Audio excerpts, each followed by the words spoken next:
Hello, name is John Adelot, and today I'm going to do an Orton effect, which is kind of a glow type effect. And it was developed by Michael Orton back in the film days when they used to take a piece, 35 millimeter pen registered camera, no less, and it take an exposure 2 stops over and out of focus with the lens wide open. So it was just completely out of focus, and that was kind of the glow. Then they'd stop down and take another shot, and that would be in sharp focus and about a stop over exposed, and it would be sandwiched with the other one in a slide holder to give you that glowing kind of Orton effect. And it was an overall effect, and well, right down to it, nowadays, being digital, we can do a lot of things to control it. So anyway, I went to the internet and I looked at Orton effect when I started to look into this, and there are a ton of different ways to do it. Some are not very controllable, others are very complicated, and a lot of them are simple. And I ended up with something that was a little complicated, but not too, and something that we can work on. And so I had an idea of doing this building here. You can see on the screen with a Corvette in the front of it. So I broke out my little tiny scale model Corvette that I won, and opened the box, and went out there and took a picture of the building, and that's the picture here. I don't need to save that, and there's the Corvette.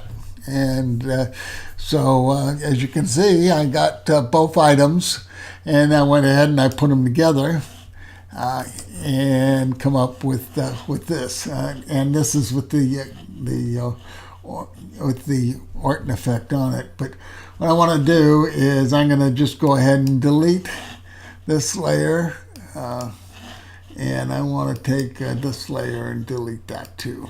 Yes. Okay. So what I've got now is just my base layer with the building, and then the car, and I worked on it, put some drop shadow in on it, stuff like that. And I did an okay job, but not a real good job, but it's for the purpose of the demo here right now. So here we go. And at this point, what I need to do is I'm going to turn the base layer off because I want to duplicate this. And I'm going to push Command Option or Alt Option, Shift, and letter E. Okay, and that makes a new layer. On a PC, it would be Control Alt Shift E. So anyway, I just have this layer on top of everything. I can turn the background back on. Okay.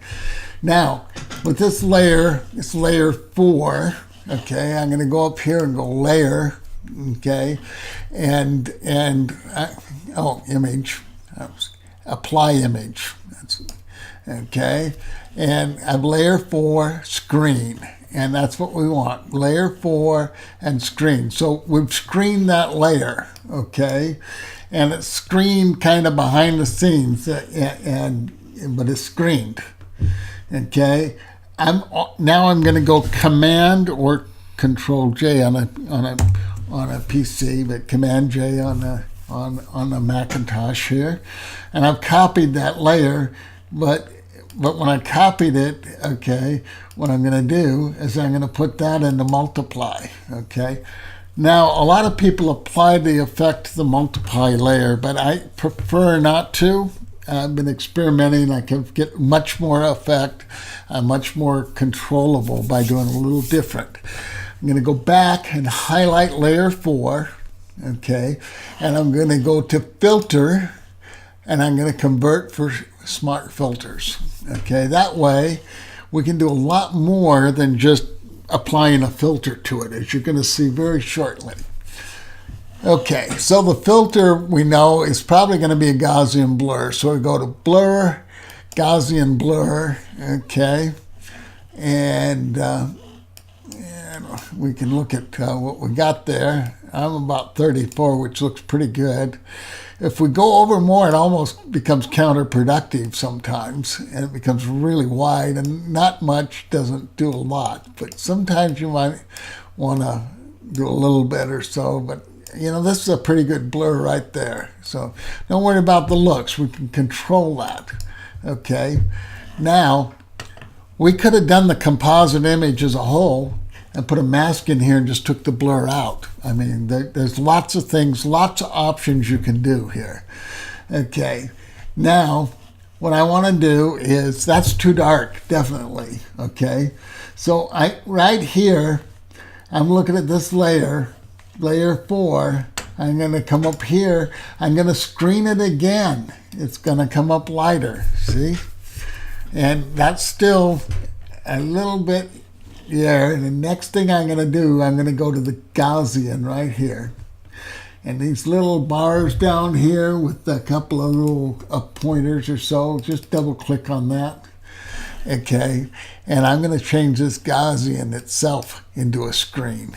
So now it really come up, okay? And now I'm getting quite a little glow and a blur on this thing, you know, it's definitely a dream. And now I'm going to come up here to the multiply layer, and I'm going to take it down a little bit. So we're not quite too bright right on the front of the car there. I just come out a little bit. And of course, it increases a little bit too. But right there. And now we have a bright, shiny, glowing mirage of a Corvette there. That's yeah, maybe a little light. Okay, I went to 75% on that, and there you go. And that's a real simple Orton effect. Lots of options, as I say.